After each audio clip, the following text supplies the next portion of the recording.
पैसा मांग रहे हैं, देख लो ये लोग पैसा मांग रहे हैं, हफ्ता, ये लोग हफ्ता मांग रहे हैं। हाँ ये दो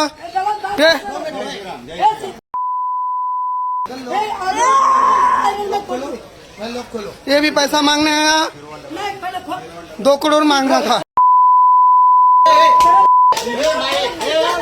ગઈકાલે એક વિડીયો વાયરલ થયો છે, પરંતુ વસ્તુસ્થિતિ એની જુદી છે। આજે સુરત મહાનગરપાલિકાની સામાન્ય સભા છે, જેમાં હીરાનગરનું રસ્તાનું કામ લેવામાં આવ્યું છે એજન્ડામાં, અને હું રાઉન્ડ પર હતો અને હીરાનગરના જનતા જનાર્દન અને મારા કાર્યકર્તાને મળવા ગયો હતો। સ્વાભાવિક છે, કાર્યકર્તાઓને અપેક્ષા એક પછી એક કામ કેવા કરે, એટલે એમને બીજું એક કામ કીધું કે સાહેબ આ રસ્તા પર દબાણ કરે છે અને અમને જવા આવવામાં રસ્તો રહેતો નથી, એટલે હું મારા કાર્યકર્તાને મોકલ્યો અને કીધું કે ભાઈ એને જઈને કહે કે રસ્તા પર દબાણ ના કરો, પરંતુ એમને આ ખોટી કરેલી વાત કરી છે, એટલે આ વાહિયાત તદ્દન વાહિયાત અને ખોટી વાત છે।